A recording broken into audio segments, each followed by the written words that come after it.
All right, Great Spectre Boxing here with another video. As always, like, comment, subscribe, hit that bell notification. That way you stay updated on latest content as I add it to the channel. As I'm trying to get more stuff put on it to add it to the channel or whatever. Trying to create me a space. I'm getting to it, man. I'm getting to it, and I'm gonna be working. As this pandemic kind of comes over. And I know I haven't made a video in several months. That's partly because of the pandemic, but other personal reasons as well. But I'm gonna try to get more content to the channel, man. This video here is gonna be a 5 video, man. I'm gonna talk about one of the hottest prospects that's coming out in boxing right now. Signed a golden boy. We're gonna talk about Vergil Ortiz Jr.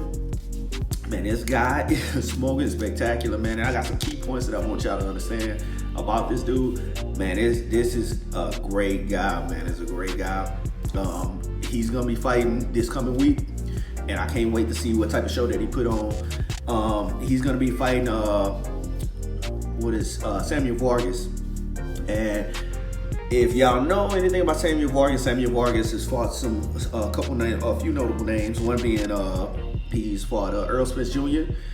He was knocked out by Errol Spence. Let me see if I can pull the box rec up.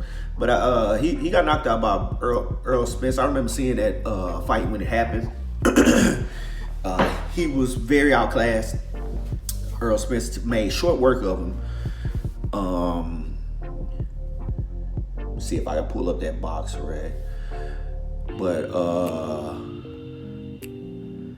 Errol Spence made pretty short work of him. But he's a viable opponent, man. He's been like a small time prospect gatekeeper for guys who are on the lower level. He's stayed in contentions, even though he's been knocked out a couple times, I think, 2 times. I think he's been knocked out only 2 times. By one's being by Errol Spence, the other one being by Danny Garcia. Danny Garcia knocked him out a few years ago in that tune-up fight before Keith Thurman. He took Samuel Vargas as an opponent, and he knocked him out, I think, by 7th round. Let me pull up this box ready. I should have had this ready.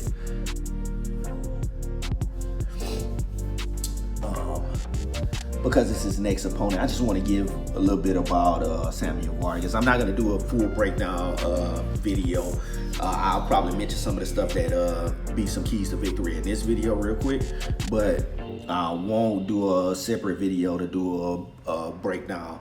It's very apparent this guy is going to get beat by Vergil Ortiz, which is a very high prospect, and I'll tell you more about Vergil Ortiz more than I'll tell you about Samuel Vargas. But just to look at Samuel Vargas' box rec, he's 31-5 with 2 draws. Out of those 5 losses, 2 have been knockouts. I told you one was Errol Spence, the other one was Danny Garcia. Those are 2 notable names on his resume. Let's see. Errol Spence knocked him out. I'm trying to see what round. I know it was fairly early. 4th round. Errol Spence knocked him out in the 4th round. Let's see what Danny Garcia took care of him. I think it was later than that. He lasted a little bit longer with Danny Garcia, but 7th round. But he was outclassed in both. You can see the skill level of Danny Garcia versus him versus Errol Spence versus him. They were very much better than this guy Samuel Vargas. And his next opponent, he's the next opponent for Vergil Ortiz.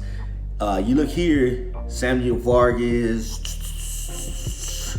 after losing to Danny Garcia, he won a unanimous decision over Armando Robles and Marco Antonio Avendo. I don't know who that is. He beat these guys in. Some guys got significant losses on the record. 31-5-2 was the Robles, and 30-10 was the Marco guy. Ali Fonseca, 39-6-3. So these are other guys who on the same level as he was better than those guys. So he's been a notable name for other guys who are looking to step up. Or like Danny Garcia took him as like a tune-up fight before Keith Thurman. That's a crazy situation in itself. He also, I forgot, he fought Amir Khan. He fought Amir Khan. That's another notable name that's on his resume. It's Amir Khan, and he went the distance with Amir Khan. Amir Khan is not a guy known for knockouts, but he's a guy known for speed and boxing ability. And I'm pretty sure I remember I didn't see that fight, but I remember that I didn't look at the fight because he took Samuel Vargas. And I didn't think it was like a tune-up fight for Amir Khan, I think, before he got the Terrence Crawford fight. I can't remember exactly. No, it wasn't before the. Well, you know what? Amir Khan is so inactive. It probably was his fight before Terrence Crawford. Let me see. Yep, I was right. So he took that fight on September of 2018, and then he got the Terrence Crawford fight, the next fight, which was April of 2019. So yeah, that was basically his tune-up fight before Terrence Crawford, or his keep busy fight. Yeah, Amir Khan is a joke, man. Sometimes, yeah, that's another story. Let's get to Vergil Ortiz. Now that I've gave you the person that he's fighting, which that's why I believe that this guy is nowhere near the level of Vergil Ortiz. This is not going to be a competitive fight. If you're looking for a competitive fight, you need to find something else to watch because these guys are not going to have a competitive show. This is going to be a wipe. All right, but this video is all about Vergil Ortiz. I done wasted enough time telling you about his opponent, Samuel Vargas. He is going to knock this guy out. Vergil Ortiz is a very powerful young prospect. He is very impressive. I am just as impressed about him as a prospect as I was about Earl Spence as a prospect. These guys are very skilled. But one thing, let me go back. One thing, let's go back to Vergil Ortiz. As I went back and watched all this guy's fights. I watched everything that I could find on Vergil Ortiz. This guy is a gamer. This guy he's gonna be a superstar. And he's only 22 years old right now. Man, this guy, he has the ability to be a great fighter. Okay, early on in his fighting career, he started off with the trainer Joel Diaz. Joel Diaz trained him in his first 8 fights, I believe. Early on, his first fights, I'm gonna show you some of my notes that I had that was on him. He had good power in both hands. I'm talking about this guy he could knock you out with jabs. I'm talking about this guy dropped people with jabs. He had power in both hands. He had great balance. That's one of the things that made that power stick out, because he could get very good leverage and balance on his shots when he was giving out the big power shots from left hooks, right hooks, and like I said, I seen him knock guys down with jabs. One thing I seen, he was fighting one-dimensional early on, like as he turned professional. Now this is a guy who turned professional at 18 years old, and he was very one-dimensional. His very first fight, if you go back and look at that very first fight, the good thing about Vergil Ortiz is because he was so highly scouted as a prospect, almost all of his fights are on video. Almost every single fight you can find on YouTube, on the internet, or you can find highlights of it. This guy he's the real deal, but they knew it. You can see it. It's very evident. This guy has power in both hands. He turned pro as a junior welterweight. Early on, you can see that he was fighting one-dimensional, meaning like he was either headhunting or he was always on offense. He was a pressure fighter. He was always on offense because he was always outclassing the guys who he fought early in his career. Whether the first few fights, he's still early in his career. The first few fights with Joel Diaz, it seemed like he was fighting where he was headhunting. He was either trying to knock guys out, he was trying to use all his power, or he turned around and he was going to the body. But he was listening to his corner because his corner was instructing him, like, go to the body and don't headhunt it. But one thing I picked up and I noted from it was this guy paid attention to his coaches. Whatever they told him to do in that corner during timeouts in his first couple fights, I was like, this dude adjusts and he does exactly what they tell him to do. So that's one key component that I seen from this guy. This guy takes in everything he learned. He takes in his coaching and he goes and he applies it immediately. That is something that you want up in a prospect. Any boxer, you want him to understand what you want him to do, and then he goes and he does what you want to do. So it tells he's very coachable. This guy is a coachable guy. So that was one of the first things I learned when he was with Joel Diaz. That he listened to his trainer. The only thing that one of the bad points that I seen on him, he didn't have good range. So he left himself in that punching range where he could, if he was with a good opponent, he could end up getting hurt by a guy who had any power to hit him back. It's not that he wasn't good at guarding, it was more so of the range.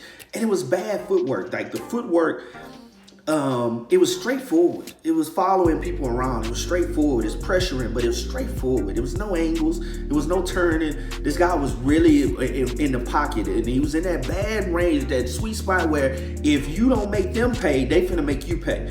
And that was very, even though he was a very powerful person and he fighting the other guys who were less talented, you want that guy to be learning as a prospect how to be in the right range and how to use his footwork when he's pressure fighting, cut off the ring, take different angles, not always be in the same spot, keep his head off the line. You don't want him getting punched. You don't want him getting hurt bad by somebody who does have some power, who can counter attack. All right, so let's go on. Ortiz Sr., his dad, he changed his trainers, which I thought was the most smartest move for this guy's career. He changed his trainer and he went with Robert Garcia. And one thing I immediately seen as he went with Robert Garcia, the first fight that he had with Robert Garcia was he improved his footwork and the range. The two things that I said, remember I just got through saying that he had bad range and he didn't have that good footwork. I swear to you, the very first fight that I seen him with Robert Garcia, this guy was out of range. Patient. It was an entirely different fighter. Now, this is already a super talented guy, very powerful. And like I told you, this guy had great balance. He had better footwork. He had better balance. He had better ring IQ. He was in a better range from fighters. Very first fight, go and watch this stuff. Let me see if I can. Let me come back here. I'm gonna see if let me pull it up because I can tell you exactly which fights I was watching in which he showed these abilities. Man, this stuff was it was crazy to me. I'm like, this is night and day. So I looked at it as Ortiz Sr. because he came out and he said I read an article where he said that he trusted his it wasn't just him, it was his dad. It was his dad's decision. They helped him make the decision, and they made the decision. He trusts his dad to make that decision. He made the decision to switch from Joel Ortiz to Robert Garcia, and that could have been the greatest thing that probably happened to this guy in his career. And this guy, he looks totally like a complete fighter in the very first fight. Well, very much improved fight, but after a couple fights, I'm gonna go into that in a second, but after a couple fights, this guy is pretty much like a complete fighter. So I'm gonna pull up his box rec to make sure I'm saying the right fight. All right. Yeah, to make sure I'm giving y'all the right fight, that y'all can go and look at this fight. This was his first fight with his first fight with Robert Garcia.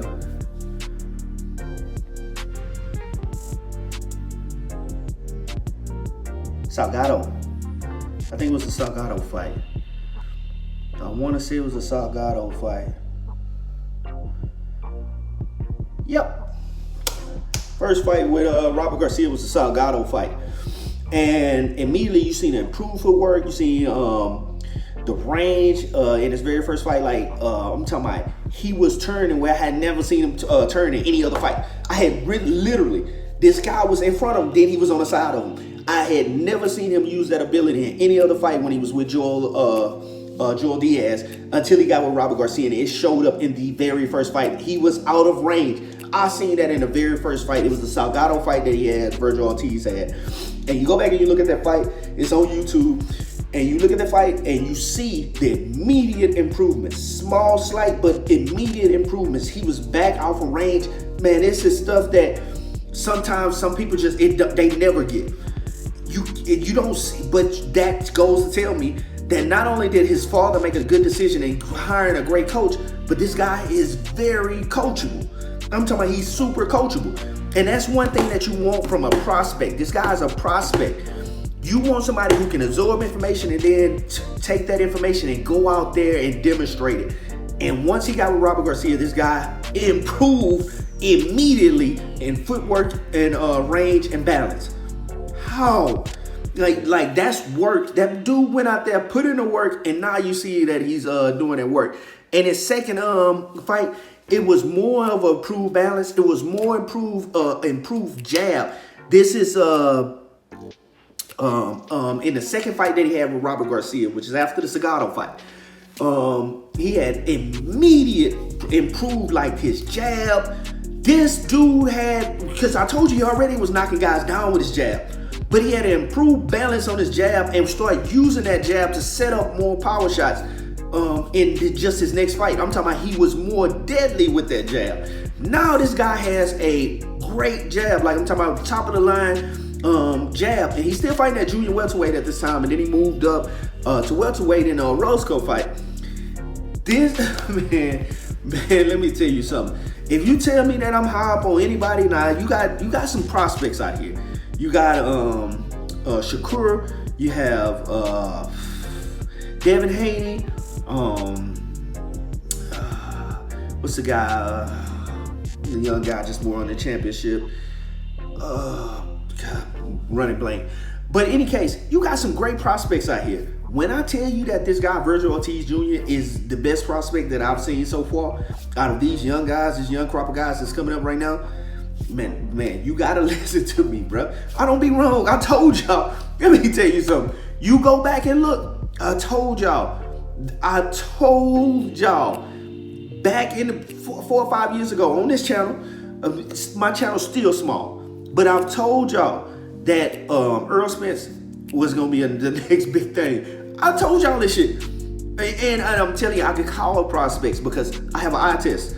And I see how they operate, and I understand how they move around the ring. I understand how they get along with their corner. I understand how you have to look at all kind of aspects to tell what type of people these are. And when you see it, you gotta know it. And then they have the it factor. That it factor. Man, this guy got it all. Vergil Ortiz and another Dallas guy. And it's not that I'm jumping on Dallas prospects. I promise you that's not the case. Because another young prospect that I love, I do love Devin Haney.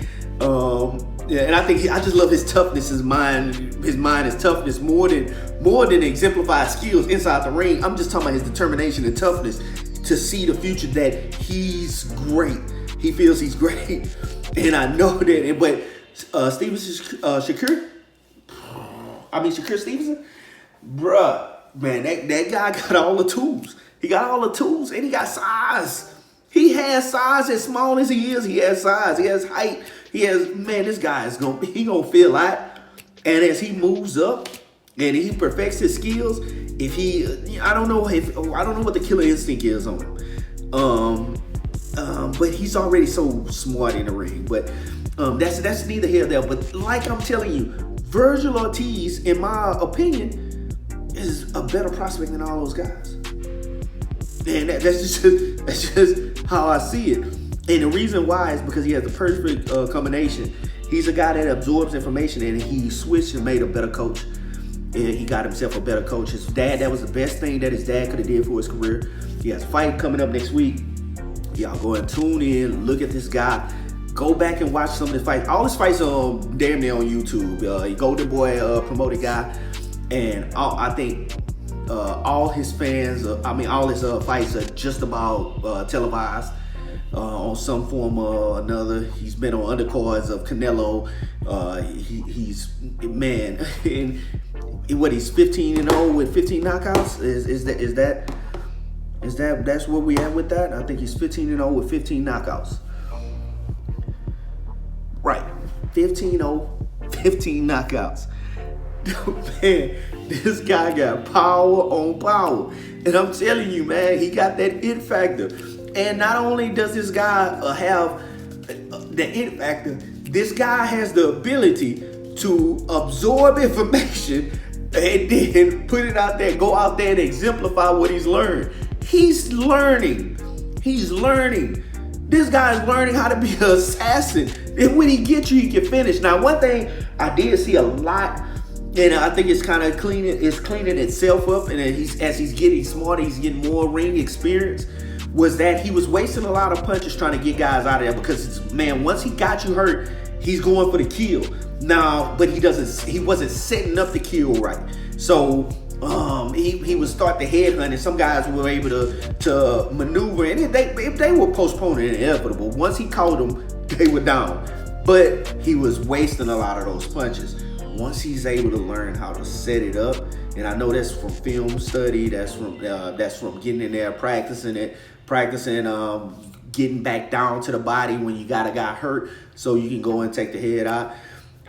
But you hit that body and make that head exposed. And I seen him do it on the fly from being coached in the corner. I seen him do that on the flight, like the dude told him to go back down there and hit him in the body when he had him hurt, and then put him out with the headshot. I seen him do this when he was coaching the corner. I have nothing but faith in this young man to be great. He's already called out Earl Spence. He called out Earl Spence, and he said he needed about 2 years before he could fight and challenge Earl Spence, and he probably win. And I think that would be a great fight. But if Earl Spence hasn't moved out of the division, he might have to chase Earl Spence up to 154 by that time, 2 years from now. Because I don't see Earl Spence. He's a big guy too, and he's not going to keep wanting to make this weight well into his 30s. He's 30 now. He's not going to be wanting to make this weight in 32, 33. He's probably going to want to get that cushion of not 10 pounds. That's a big jump. 7 pounds. He might want to get that cushion of 7 pounds once he's 32 years old. So he might have to chase up or get a catch weight, kind of like a Canelo versus Floyd fight, a catch weight fight, maybe at 151 or something like that, 52 or something like that. But he challenged Earl Spence, and they have like a little rivalry. I think Earl Spence said he was crying. He used to be a crybaby when he used to see him at the gym. Now, mind you, when Earl Spence was at the gym with him, Earl Spence had to be about 16, 17-ish. He's about, what I want to say, he's 8 years younger than Earl Spence. So if he's 16, Earl 16 or 17-ish, he's like 8, 9-ish. So he took offense to Earl Spence saying he used to cry back in the day. And I don't think he used to say that he was crying like tears. I think he probably was saying he was whining. I don't know. That's how I took it, but he took it personal. Shot fired back at Earl Spence, telling him how he cried when he didn't make when he lost in I guess some Golden Gloves or something like that, and then Earl Spence say, but I won after that and didn't lose again, and then he made another shot. He said, what about the Olympics, which we now all know that Earl Spence lost in the Olympics, so he was taking shots back at him. So and that's good build. That's good build, man. That's what you want to see from young prospects. You want to see them challenging these lions that's out there in the division that think they run and shit. Get them back focused to know that the next wave of fighters are on their way. They are coming. This guy, Vergil Ortiz Jr., he the next big thing, man. This guy he's finna tear up the welterweight division. All these other guys who are top 10 in the welterweight division better be on the fucking lookout. He probably won't be able to challenge one of the top champions just yet, but if he can get some of these other guys on this belt, it's gonna be undeniable. And then they usually set you up with the weakest champ, the weakest link. So if Earl don't collect all them belts or whatever, then you start looking at Manny Pacquiao and Terrence Crawford And then Earl Spence. You know, those are the three top champions in the division. So you want to see if this guy's gonna challenge some of those guys. He's well on his way.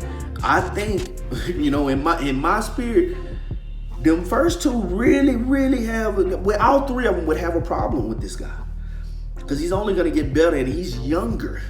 He's doing this younger. So at this point in his career, I'm gonna say I like him just as much as Earl Spence. Mind you, Earl Spence had a little better competition on his resume at this point in his career, 15 fights. So Earl Spence did not have all knockouts at 15 fights, but this guy has had. If you go back and if you go and look at his boxing record, and you go look at the level of competition that he has fought, hasn't been the greatest of, but he has done what he's supposed to do. That's the highest respect that I can give the guy.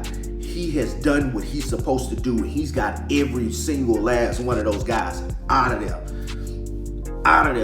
That builds confidence. That guy's gonna be a problem. He has power. It's real power.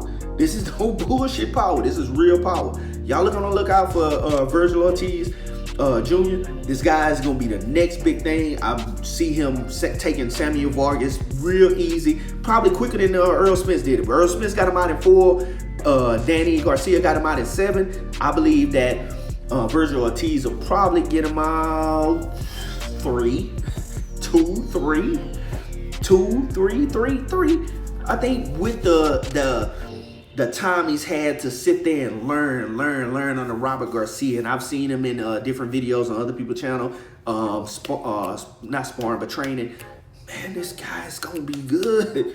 Like, this guy is gonna be good, man. I'm very high on this prospect.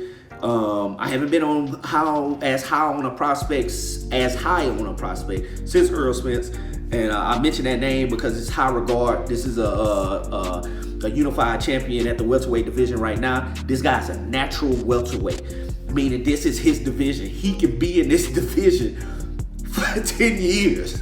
He's 22, bro. He's 22. This guy, he can be in this division for 10 years. Man, let that shit sink in, bro. This dude can unify and run this division. The welterweight division, he just moved up the welterweight division not that long, a few fights ago. He did all his work at 140 to begin. Man, but he brought that power right up to 147. This guy, he finna be a problem. And I see it, man, and I hope y'all see it, man. Enjoy it, enjoy the ride, enjoy it as I hope boxing starts to open back up. We start to get good fights. We hopefully get these arenas so we can get those mega fights and super fights that they are postponing because they want that live gate.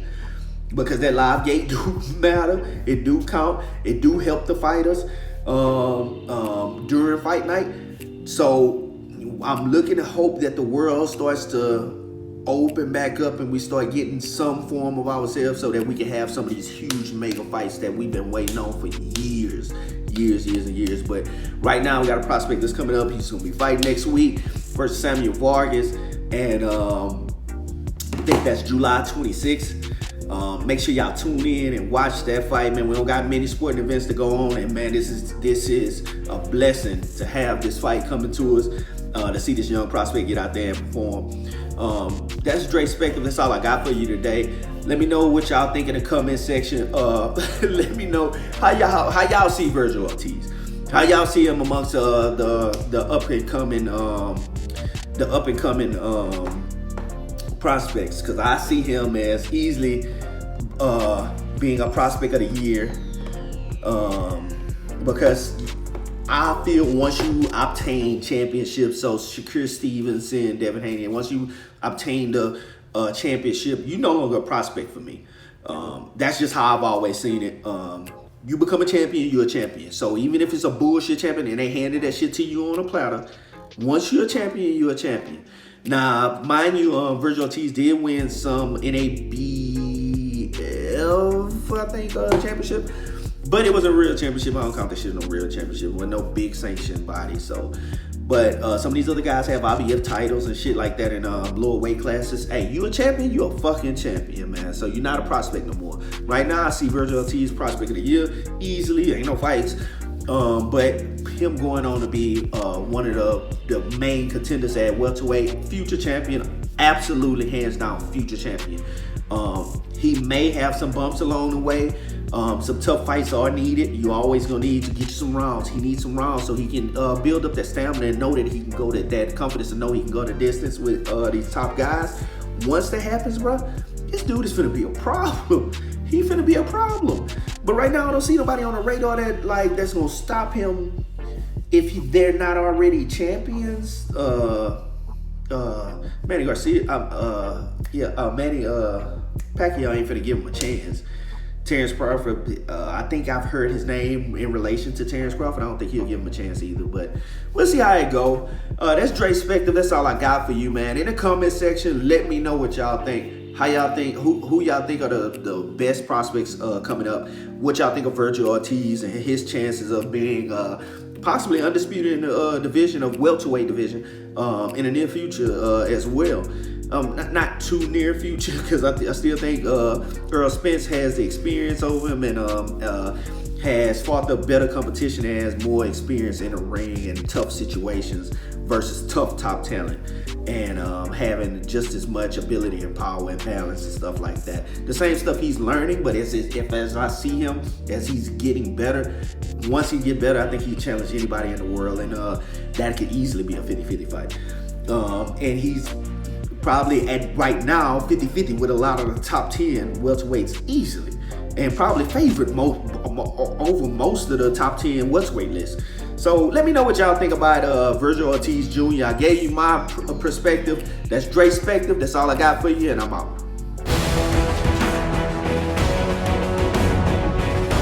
Dre Spector Boxing here with another video. As always, like, comment, subscribe, show your boy some love. Hey, and don't forget, hit that bell notification, that way you can keep up to date on the latest content from my channel.